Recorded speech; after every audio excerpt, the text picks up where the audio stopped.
Bueno, ¿sí se oye? Sí. Bueno, muchas gracias a la Secretaría de Protección Civil por la invitación, al doctor Gallardo por la presentación. Y voy a hablar de un tema que considero emergente. No es un tema de moda entre los meteorólogos en la parte operativa, digamos.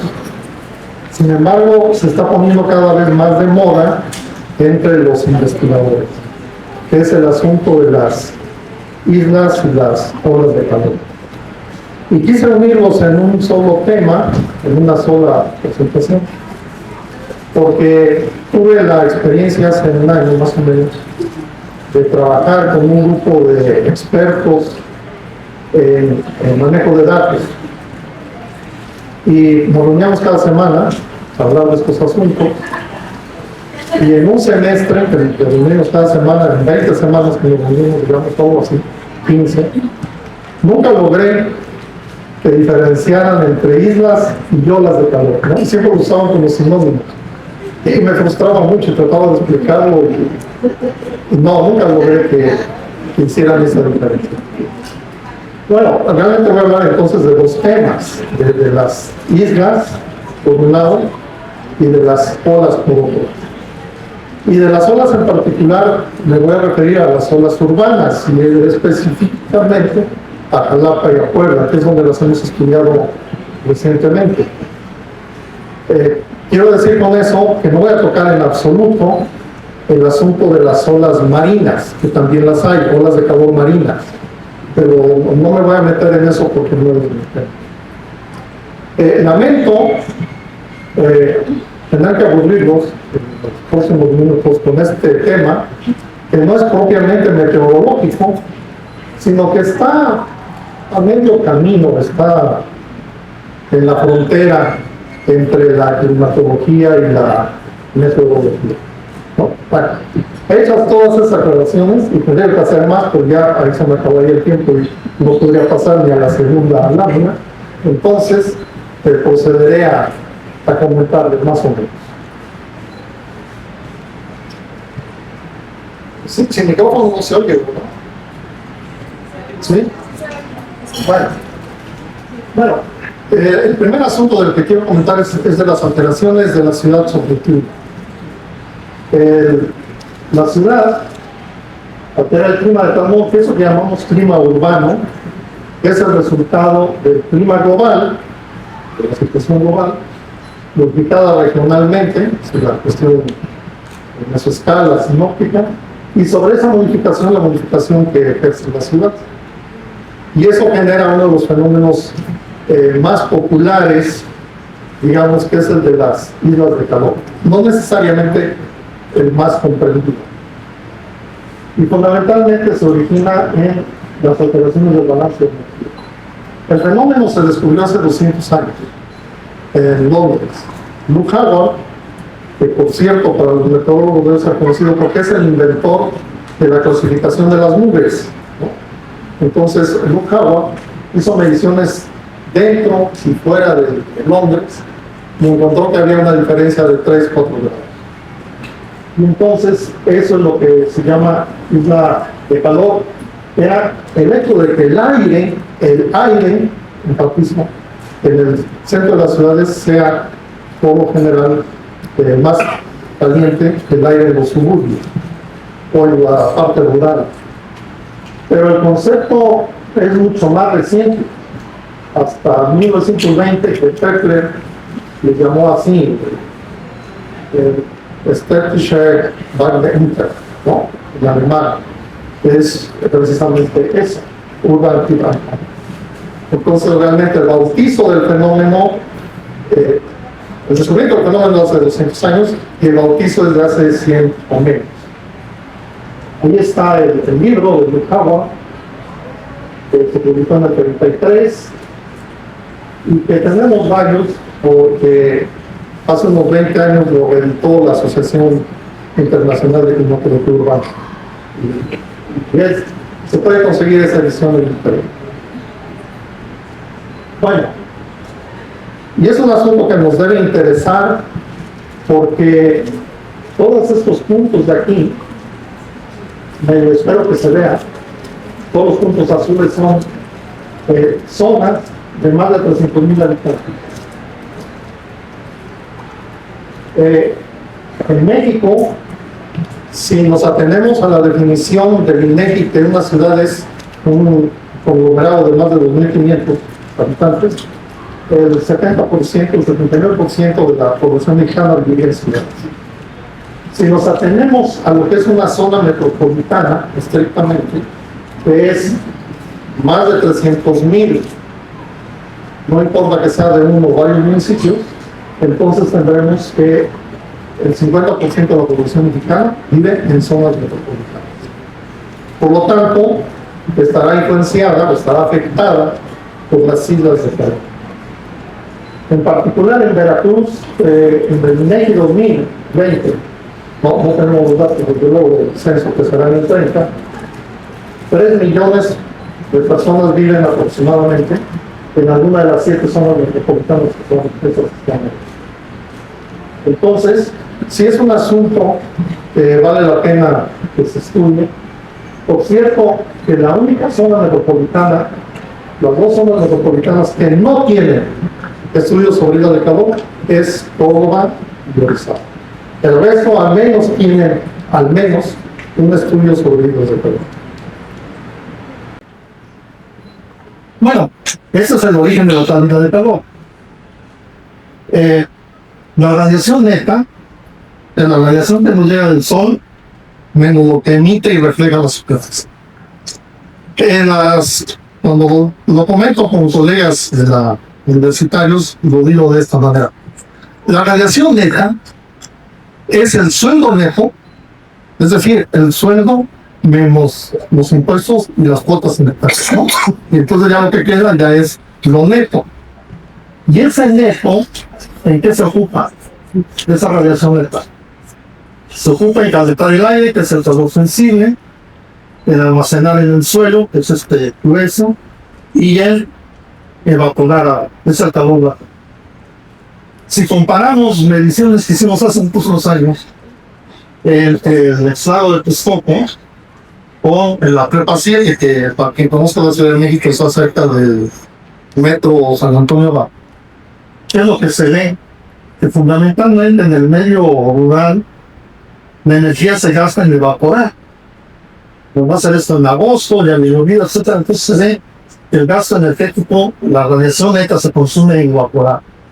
Mientras que en la zona urbana no se gasta casi nada en evaporar. Entonces, eso que no se gasta en evaporar, pues lo que va a hacer es calentar la atmósfera. Ese es el origen esencial de las islas volcánicas. Pero recientemente, en un libro del 2017, en un libro del que comentaré al final, es uno de los climatólogos urbanos más destacados en el siglo, a finales del siglo XX y el siglo XXI, vieron que había mucha confusión en lo que era la isla de calor. Y las dividió en cuatro tipos. La superficial, que esa se obtiene de medir con máquinas de satélite, o sea, la temperatura de la superficie. Es decir, el concepto original de isla de calor, que era el aire más caliente en el centro de los alrededores, ha cambiado. Y ahora se habla de islas de calor en la atmósfera, que puede ser en el dosel, es decir, por debajo de la altura de los edificios, o puede ser sobre las azoteas, que es lo que llamamos la capa urbana, o puede ser en la atmósfera, en la superficie, perdón. Entonces, hablamos de cuatro, porque hay que incluir en algunos lugares la subterránea o subsuperficial, que no es nuestro caso, pero sí, por ejemplo, el caso de Montreal, donde buena parte de la vida se hace en los alrededores de las estaciones subterráneas del metro. Hay teatros, y hoteles, y cines, y supermercados. Esa no la hagamos caso. Pero nos quedamos aunque tenemos una isla superficial, ahora ya no el viejo concepto de solo la del aire, y dos en el aire. Más o menos a la altura de los humanos, digamos lo que son debajo del tope de los edificios y por arriba del tope de los edificios, ¿no? Que sería dentro del dosel y la caja libre. Y más o menos así se comporta. En el día, así se comporta la temperatura de la superficie, mucho más alta que la del aire. Y durante la noche no, durante la noche son muy parecidas. ¿Cómo? No. Son las temperaturas en el aire y en las superficies. Y las islas de calor no tienen una forma universal, ¿no? Hay unas como esta, que sí se ve exactamente la isla, rodeada de otras. Estas son isotermas. Pero también hay como esta, que es más bien un archipiélago. Hay varias islitas dentro de la isla. Entonces, la isla de calor no es única, sino que puede haber varias. Bueno, pues súbate porque si no. Y otra forma de ver el asunto es así. Esta es la temperatura del centro de Tokio y esta de los alrededores. Las dos tienden a subir, pues claramente por el calentamiento global, pero al sacar la diferencia, está subiendo esa diferencia porque está cambiando la relación entre el tamaño de la ciudad, está creciendo la ciudad, entonces por lo tanto esa diferencia es mayor. En nuestro caso, sacamos la diferencia de temperaturas entre el observatorio de Tacubaya y el observatorio de geografía de Ciudad Universitaria, al sur de la Ciudad de México, también se ve esa tendencia. Y cada vez es mayor la temperatura en las zonas urbanas, en las suburbanas, ¿no? Bueno, y tiene algunas consecuencias. Por ejemplo, en Veracruz hemos encontrado este interesante. ¿Cuántas veces se ha superado la temperatura máxima o sábado, que se decía, como fuerte? Bueno, de 35 antes nunca se había superado. Últimamente ya se superaron con veces. De 33 o de 32. Claro, aquí va metido muchas cosas. Ahí va metido el calentamiento global y también el calentamiento urbano. Las dos puntas son las que hacen esas tendencias.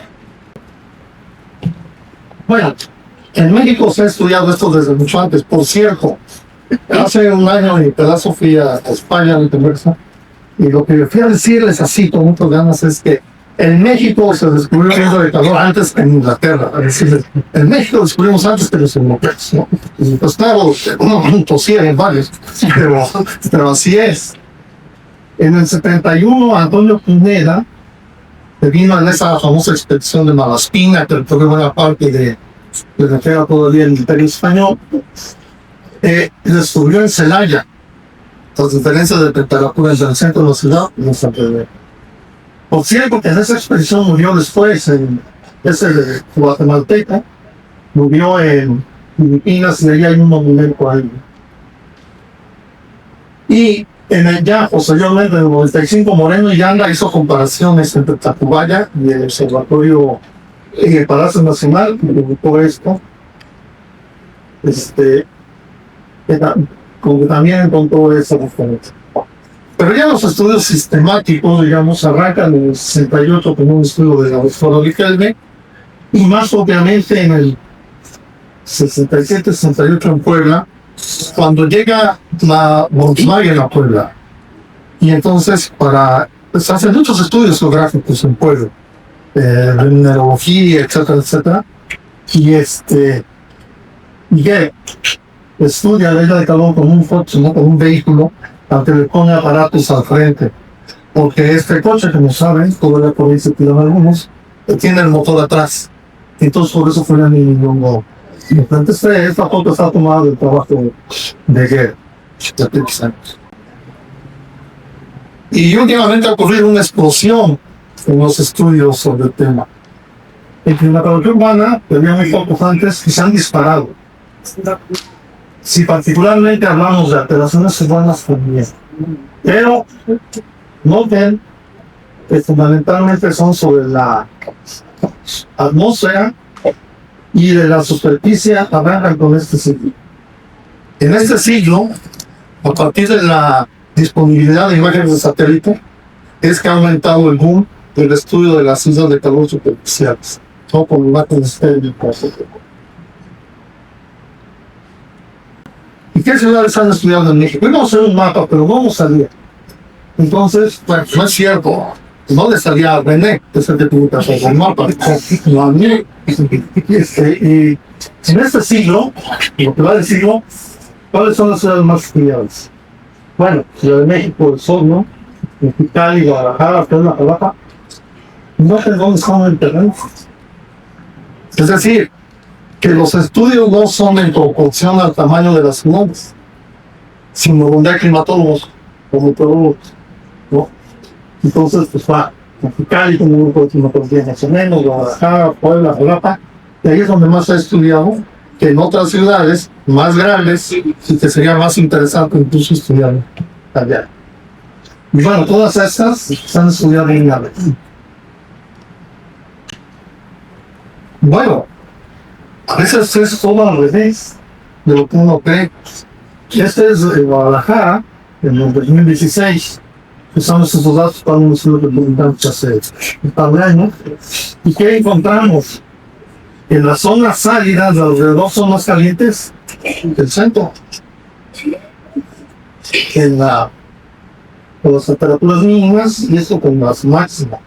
Pero aún así el centro no es el más cálido, sino que parece que la aridez pues hace eso que ya vimos del efecto del balance de energía, y no necesariamente la isla de calor está al centro de la ciudad. Porque hay jardines, porque hay fuentes, porque hay agua, ¿no? Entonces hay más disponibilidad de agua para evaporar en los alrededores. Bueno, eso que ven tan feo no es mi computadora, pero se parece. Eso es la diferencia de las temperaturas en Guadalajara para una temperatura entre una estación urbana y una rural. Y que se ve que en las noches, lo rojo es más cálido urbano, lo azul es más cálido rural. En las noches es más cálida la azotea, digo, más cálido el centro. Y lo mismo vimos en pueblo, ¿no? Pero en el día no hay nada de problema. ¿Y qué pasa con la humedad? Bueno, eso nomás va a ser para Puebla. Lo que pasa es que la humedad relativa se comporta al revés que la temperatura. Eso ya lo sabemos, que son inversas, entre proporcionales. Pero la humedad absoluta, es decir, el contenido de vapor en la atmósfera en gramos por metro cúbico, no pasa nada. Todo el tiempo, al menos durante ese año en Puebla, encontramos que era más húmeda la ciudad de los alrededores. ¿Qué voy concluyendo? Pues que no puedo concluir nada. ¿Se dan cuenta? Que hay muchas incertidumbres, que no podemos hablar con certeza. El aire es así, ¿no? Y otra cosa, hace muchos años, el doctor Ignacio Galindo, que fue a vivir a Pujanos, iba estudiando las islas de calor ya con imágenes de satélites. Lo rojo es la isla de calor que encontró él, pero con imágenes de satélites, es decir, la superficial. Y las isotérmicas son para esa misma hora, esa misma fecha, hicimos los cálculos, y esta es la atmosférica. ¿Y qué se ve? No coinciden.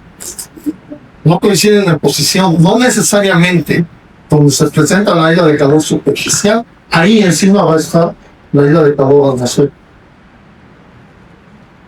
¿Bien? Y bueno, un poco me mueve hablar de esto porque hay una especie de satanización contra la isla de calor. La isla de calor es un peligro que hay que enfrentarlo, no sé qué, no sé qué. He oído a mucha gente decir esto. Pues a veces, ¿no? Imagínense la isla de calor nocturna en Toluca. ¿Qué pasa? Pues que a las 5 de la mañana, que sea más cálido el centro, pues, le ayuda a la gente, ¿no? Es menos agresivo el frío que afuera. Lo que encontró Pablo Villas, que fue uno de los pioneros de la climatología en México, es que en el centro de la Ciudad de México ya no hay helado. Esto es el inicio de las heladas.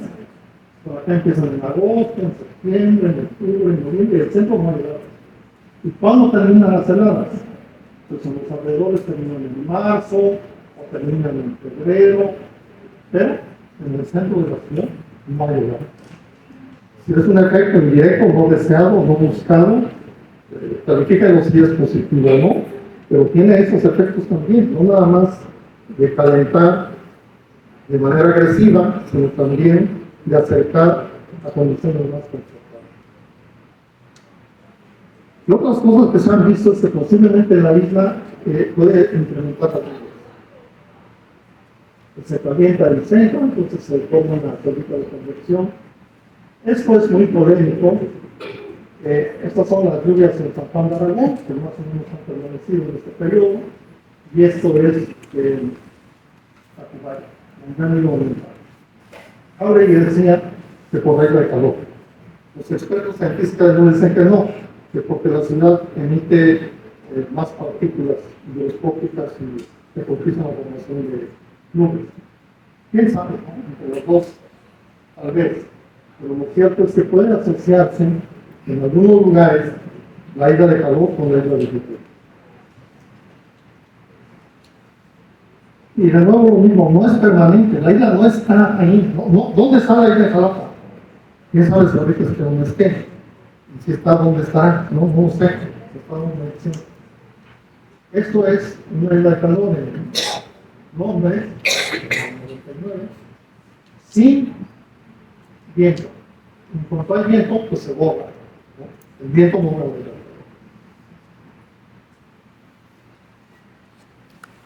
Y otro asunto interesante es este de un colega chileno, Pablo Santiago, encontró que hay una relación inversa entre la isla de calor superficial, la que se tiene con el imagen del satélite, y el nivel socioeconómico. Estos son fraccionamientos ordenados del mayor nivel socioeconómico a menor nivel socioeconómico. Aquí están los nombres de los fraccionamientos sobre las zonas urbanas, y esta es la intensidad de las islas de calor medidas con imagen del satélite. Entonces, puede ser que en lugares cálidos a la población más vulnerable, con menores recursos, sea la que más se esté afectando la isla de calor superficial. Bueno, y también puede ser que en el futuro la isla de calor tenga algunos efectos sobre los consumos eléctricos. Por ejemplo, en Cancún no, porque ya de por sí consume mucho el aire acondicionado. Pero en Puebla, que no se consume todavía tanto, en el futuro sí tendrá un cierto efecto de calor en los consumos eléctricos. Entonces, en suma, en muchas publicaciones hemos encontrado que consume el aire de calor de la superficie con la atmosférica. Con vino no es lo mismo. Hay un auge ahora por el estudio de la islas de calor, porque las imágenes, los sensores remotos lo permiten. Y casi siempre empiezan diciendo que para combatir el peligro que representa la isla de calor, pero no, rara vez lo demuestran. Estamos revisando, ¿qué? 160 publicaciones sobre isla de calor en México, y encontramos con una tercera parte arrancan así. Como la isla de calor es un problema para México, pues no necesariamente lo demuestran. Pero además cada ciudad tiene su isla de calor propia, no podemos hacer generalización. Lo que normalmente se propone es vegetación urbana. ¿Será? No sé. Porque la vegetación urbana en climas húmedos lo que hace es incrementar la humedad y por lo tanto el desconfort. Y en climas secos lo que hace es competir,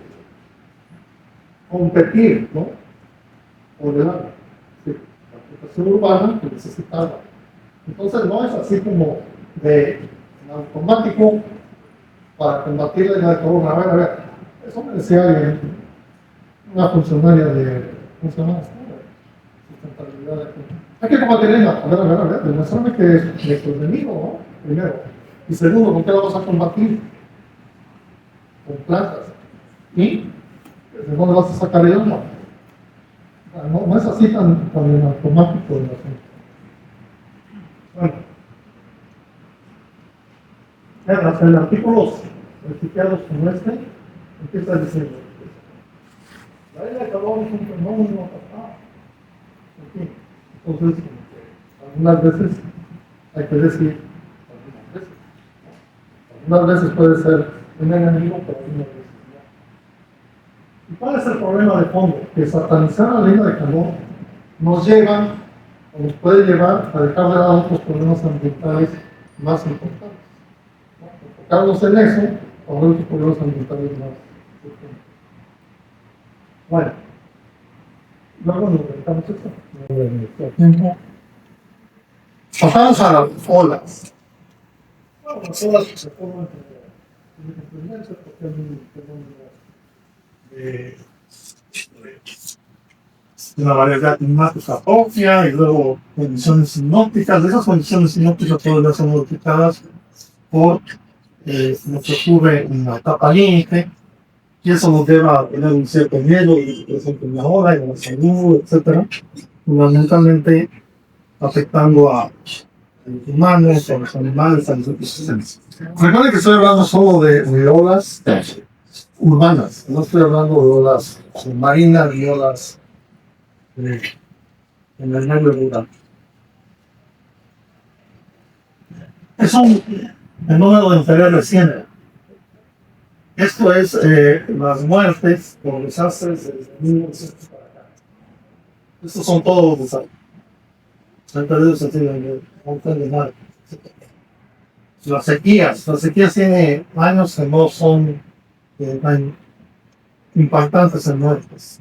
Las inundaciones tampoco. Y las olas de calor empezaron, fundamentalmente, en el 2003. Hacer tema de interés y a generar muertos contables, porque se pueden contar. En el 2003, como seguramente saben, ocurrió una gran ola, se mató a 75 mil personas en Europa. Eso como lo saben, bueno, simplemente comparando la mortalidad de ese año con el año previo. Y luego una gran ola que afectó a Rusia y que mató 57 mil personas. Pero mata gente. Es decir, el asunto es que las olas sí llegan a matar gente. Es decir, incrementan la mortalidad. Por ejemplo, las defunciones en el 24 por la tercera ola de calor en México generó 335 muertos, según datos de las Secretarías de Salud. Y las inundaciones del 2005 en el noreste del estado, afectaron a Costa Rica, Cazones, etc., generaron, según datos oficiales, 80 muertos. Entonces, sí, en algunos momentos, en algunos casos particulares, las olas pueden ser tan impactantes como algunos de los otros fenómenos. Bueno, no se publicaba nada sobre eso, no se publicaba nada. Estas son las publicaciones mundiales sobre esa alarmita. Hasta que en el 2003, pues, esa gran ola de 75 mil que se provoca, ahora es. ¿Cómo podemos definir una ola de calor? Ese es el principal problema, que no se puede definir. No hay una definición universal. Normalmente lo que se dice es, vamos a analizar las temperaturas máximas diarias o las mínimas diarias y establezcamos un umbral. Ese umbral puede ser el percentil 90, el percentil 95, hay muchas definiciones del grupo de expertos del PCC, de la Organización Meteorológica Mundial, del Servicio Meteorológico, etc. Y cada quien pues establece su definición de acuerdo a ciertas condiciones. Por ejemplo, una ola de calor en la Ciudad de México es cuando se rebasan 3 días consecutivos los 30 grados. Esa la propuso el doctor Herrera Toro. ¿Cómo la hizo? ¿Saben cómo la hizo? Así pensando. A ver, si tenemos 30 grados, se puso de 30 grados y ya, y se quedó la definición, ¿no? Es decir, es un poco arbitraria, no hay una definición universal. Bueno. Pero lo importante es establecer un umbral. Nosotros, más bien en la raza, que está pensada, en su tesis de maestría usó esa definición del grupo de expertos se dice que es cuando el paciente 90 se rebasa el punto de diáfano. Y lo usamos para estudiar por el área. Claro, como saben, en el 2024 ocurrieron dos grandes olas en México, particularmente en el 24. Por los resultados en los Estados Unidos estuvieron los estimaciones que nos dicen que la mayoría de temperatura del tipo del 2020 será intensa en todo el país y además tenemos vientos muy débiles. Entonces, pues se dieron las condiciones para que ocurrieran estas olas del 23 y del 24. Aquí está el número de días en que se rebasó la 95 la temperatura máxima, en el 23, en el 24. Si no se logra ver aquí abajo en la escala, pero fueron 40 días que se rebasaron esos. Normalmente lo que se hace entonces para evaluarlas, se suele evaluar con la temperatura o con algún índice que combine temperatura y humedad, y pues es trazar el umbral, y sobre ese umbral ver dónde, ver cuándo se rebasan esos umbrales, ¿no? Se usan las temperaturas máximas para las olas diurnas y la temperatura mínima para las olas nocturnas. O sea, ya se puede. Y se saca la suma de lo que se rebajó respecto de esos umbrales, ¿no? Ya, si la ola se presenta en un día, tanto en el día como en la noche, le llamamos combinada o compuesta o simultánea. Vale. En Jalapa, una primera estimación que hizo Aranza fue con datos de análisis, más o menos eso corresponde a 30 por 30 kilómetros, más o menos a 1270 metros sobre el nivel del mar. Sobre este cuadro, ¿cuántas veces se ha rebasado el umbral dentro del periodo 20 digo 2000? Y como ven, bueno, pues sí, pero estas es la gran hora. No hay Jalapa 47 días, según esta definición que acabamos de usó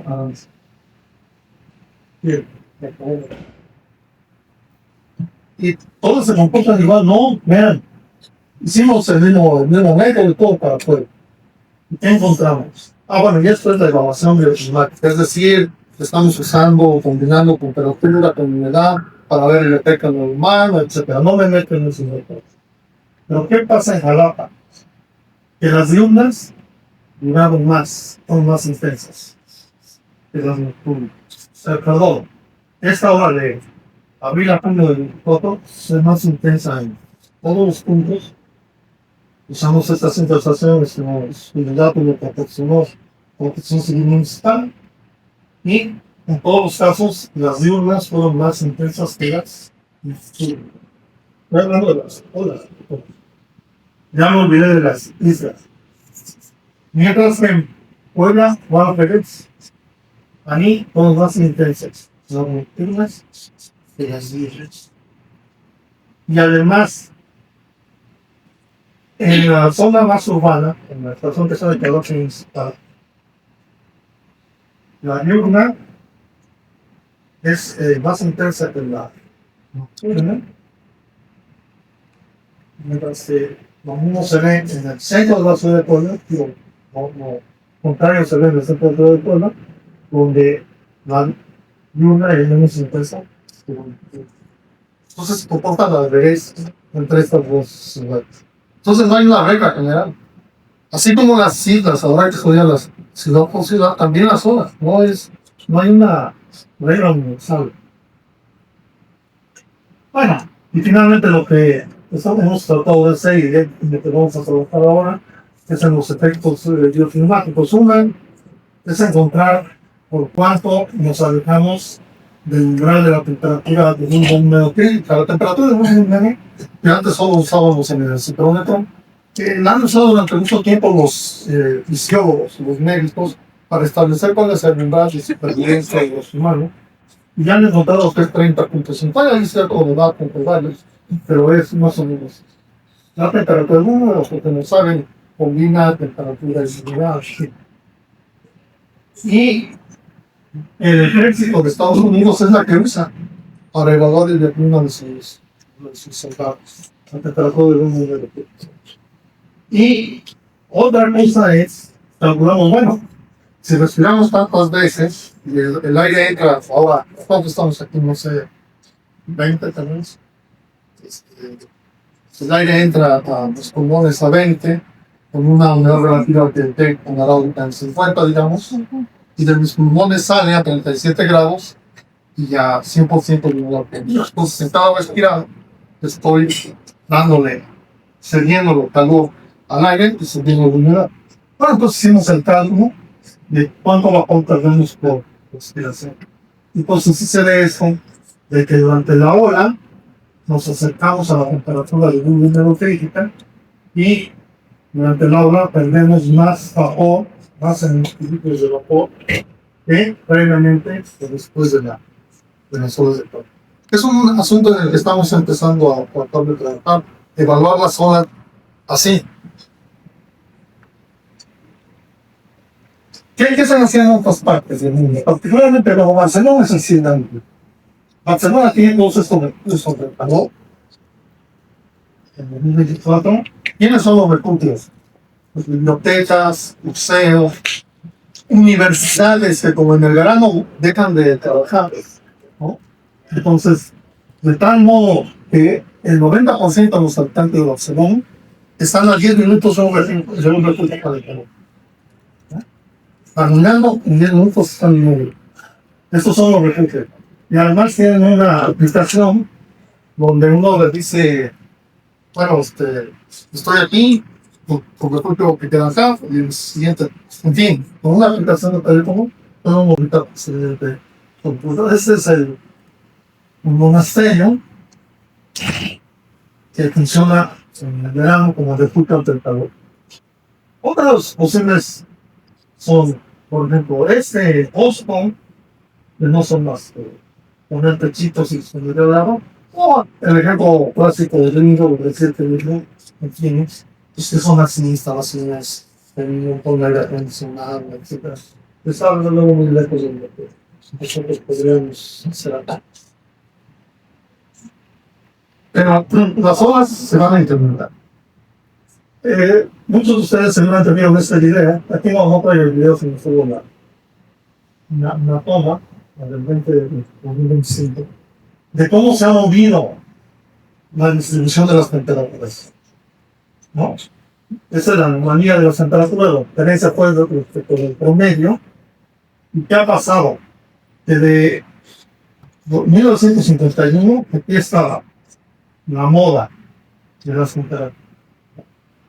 De ahora, la moda de las temperaturas está acá. Es decir, que la campana de Gauss se está moviendo a la derecha, hacia las temperaturas altas. A ver, no solo está aumentando la temperatura, no solo que el promedio de la temperatura está aumentando la distribución, las olas cálidas se están moviendo a la derecha. ¿Sí? Eso. Entonces, pues es de esperarse que en breve, porque pues está en la ola, o pues sí, no sé, pero cada vez van a ser más frecuentes y quizás más tarde. Ante eso, una cosa mínima que podría ser, bueno, primero definir el umbral. ¿Qué? El porcentaje 90, el 95, definir el umbral.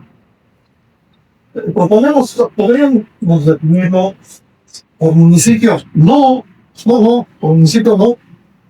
Imagínense al Coliseo. Al Coliseo, aquí está, con 1200 metros, a 1000, ¿no? Y la Laguna Verde, a 0. Y eso es el municipio. Todo puede ser todo municipio. El Totonga va como de los 300 a los 1800. ¿Cómo puede ser como municipio? Pero da la casualidad que las zonas metropolitanas más o menos tienen el mismo nivel, entonces más o menos tienen el mismo clima. Entonces podría interesarse por trabajar sobre las zonas metropolitanas, como ya dije, suman 3 millones de personas. Bueno, hay que definir el umbral Y cuando el pronóstico ha evolucionado un montón, ¿no? El pronóstico de temperaturas es más o menos certero. Cuando el pronóstico diga que durante los próximos 3 días vamos a rebasar el umbral, entonces activar la alerta de ola de calor. Y tal vez pensar en unos albergues mínimos, una forma elemental de empezar a hacerlo, ¿no?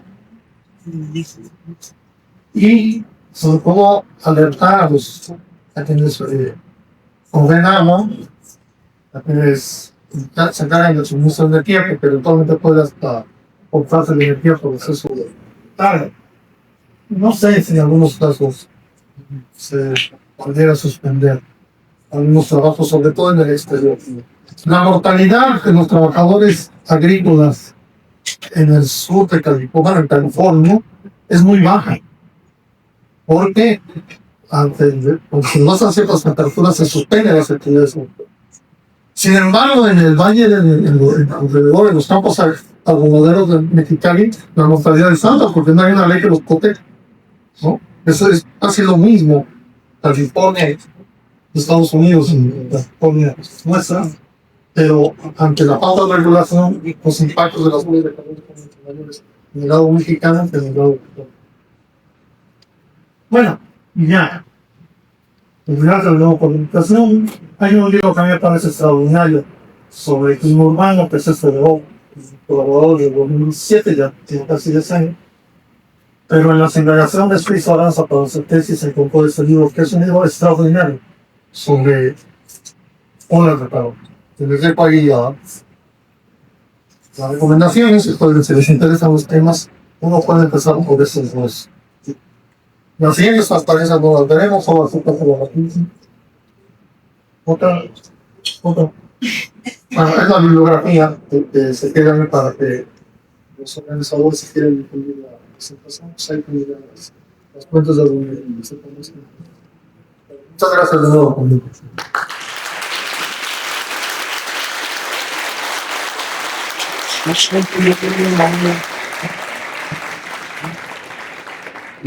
Muchas gracias, doctor. Abrimos el espacio de unos 15 minutos para ver si alguien tiene preguntas sobre esta conferencia. Aquí veo que hay bastantes estudiantes de ciencias nucleares, entonces si buscan aprovechar el momento, es ahora.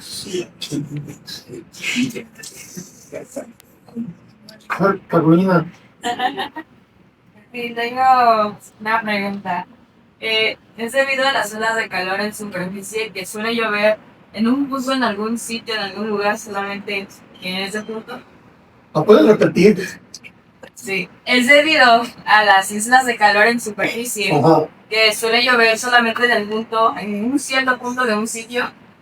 Bueno, esa es la especulación de Cambridge, ¿no? Como dije, llueve más en Tacubaya cada vez llueve más en Tacubaya que en San Juan de Aragón, puede deberse a la isla del calor, pero también están quienes piensan, concretamente el grupo que encabeza la doctora Graciela Raga, que no se debe tanto a eso, sino a que la ciudad tiene más polvos en su atmósfera, por lo tanto más partículas higroscópicas propician la formación de nubes. Entonces tal vez sea la combinación de ambos fenómenos, pero eso es un tema que hay que estudiar más. Es decir, ahora, lo que sí es evidente es que en cuanto llueve desaparece la isla. ¿De acuerdo? El lugar pues ya refresca la superficie.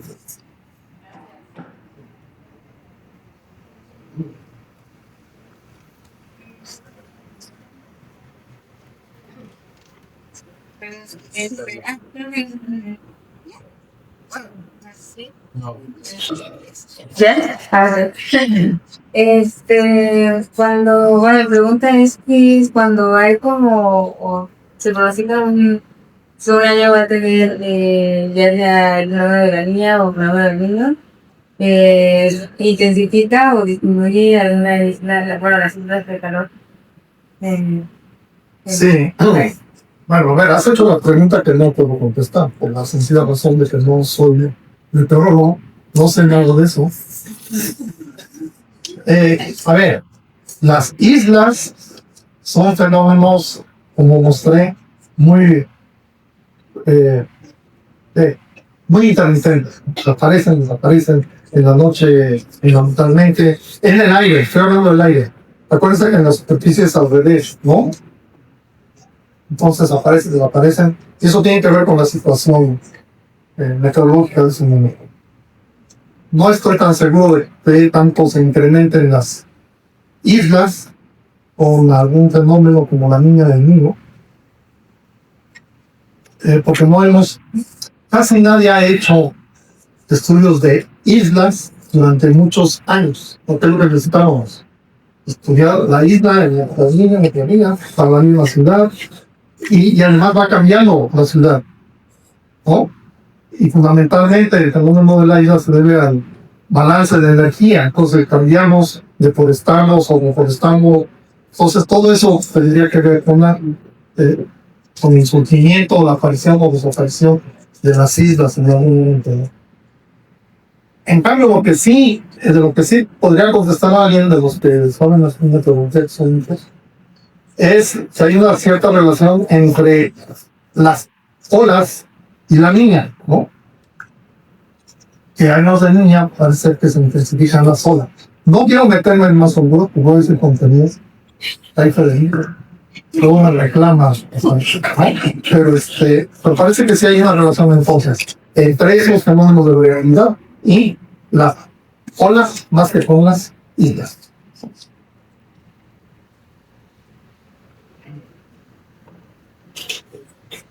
¿Alguna otra pregunta? Allá, por ahí. ¿Y hay otra de este lado?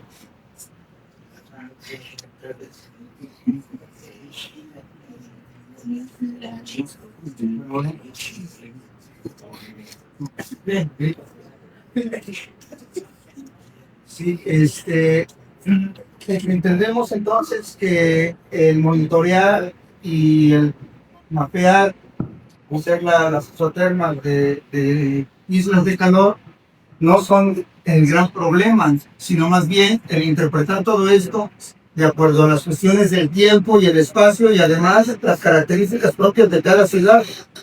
Relacionado con esto, entonces, también comenta usted que hay un poco estudiado históricamente, pero ya se estará trabajando en ir haciendo los análisis propios de cada ciudad, de las características históricas y las condiciones en las que se encuentra cada ciudad, y además hacer un comparativo entre ciudades para ir entendiendo cómo ir interpretando todo esto para ir tomando soluciones y pues para las políticas públicas, que es muy importante, ¿no? Pues sí, claro, usted mismo contestó su pregunta. Hay que estudiar ciudad por ciudad y luego pues comparar, en fin. Regrésate por favor a la transparencia de las ciudades.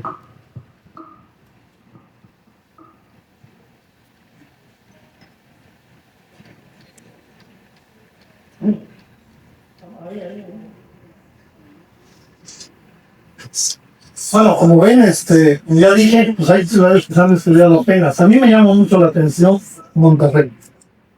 Monterrey es la segunda ciudad más grande del país.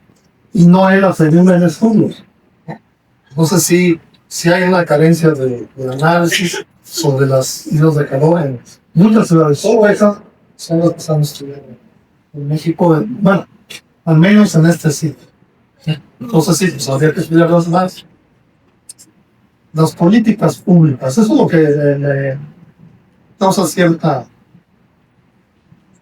A ver, tratamos de entender la isla y luego vemos que no me atrevería a decir nada de las políticas sobre la isla. Sin embargo, creo que es más urgente ir empezando a establecer políticas sobre las olas, ¿no? Las olas de calor. Creo que hay más de instantes.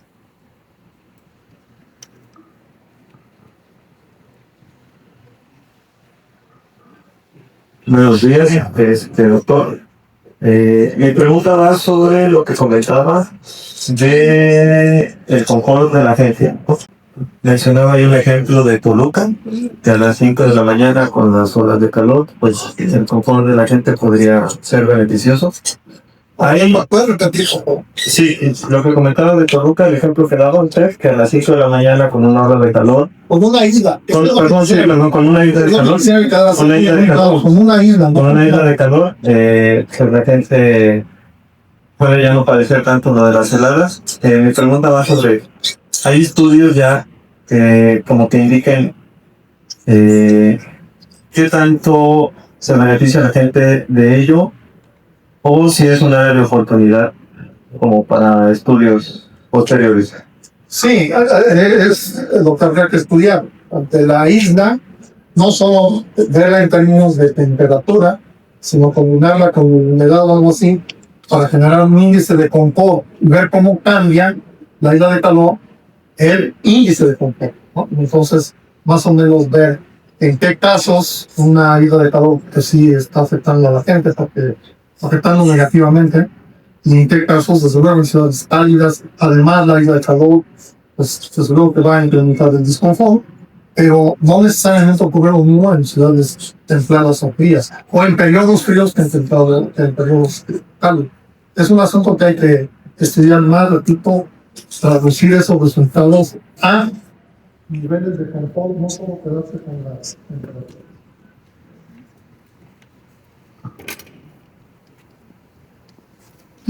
¿Cuál considera que es el factor que contribuye, por ejemplo, en el caso de Jalapa, a que cada vez las cifras de calor sean más intensas? Porque, por ejemplo, la del 2024 ha sido la que... ¿Me puede repetir la pregunta, por favor?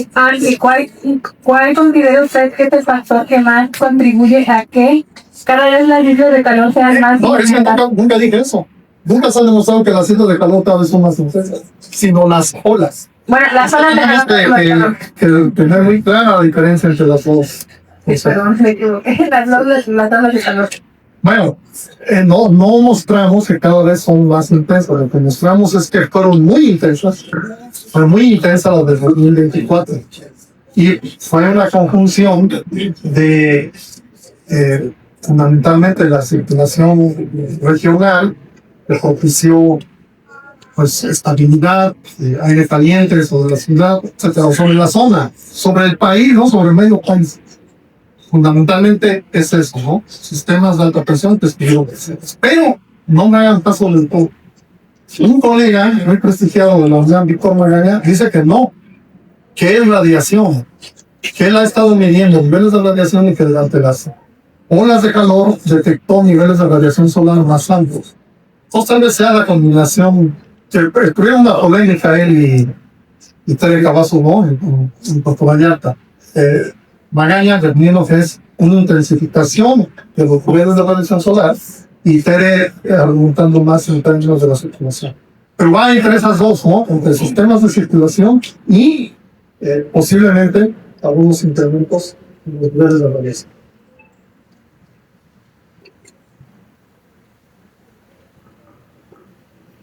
Hola, buenas tardes.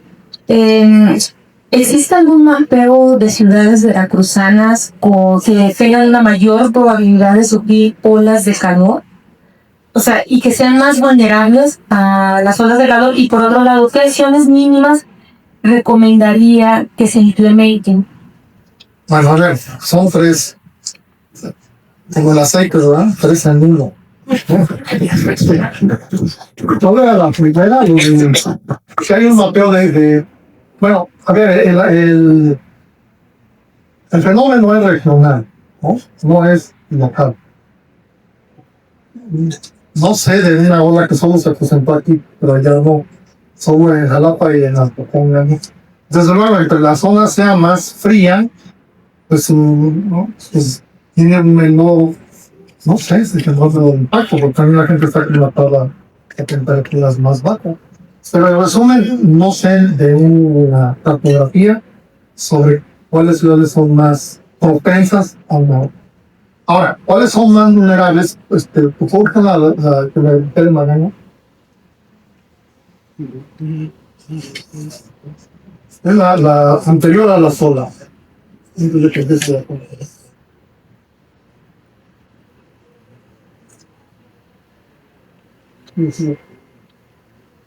Esa. Ese es un estudio de vulnerabilidad. de las olas de calor en la Ciudad de México en el año 2000, en el 2010, hecho por Nuria Vargas y Víctor Mara. Y lo que encontraron es que, ¿cuál es la zona más vulnerable a las olas de calor? Las zonas más pobres, que tienen menos agua. ¿No? Uno de los principales atenuantes de la vulnerabilidad ante olas de calor es la disponibilidad de agua. Entonces, como que por ahí ya un estudio de vulnerabilidad. ¿Y cuál era la otra? Pues, ¿Qué acciones mínimas? pásate a la penúltima, antes de la bibliografía. Eso, yo proponía esa. Como para empezar, el problema es el umbral. El umbral no se puede establecer por municipio, como ya dije. No todos dan un umbral al Tomucero, porque va desde la Verde hasta el Tomucero. Tienen temperaturas muy diferentes, etc. Sino en zonas más o menos el umbral tendría que definirse para zonas más o menos de un clima similar.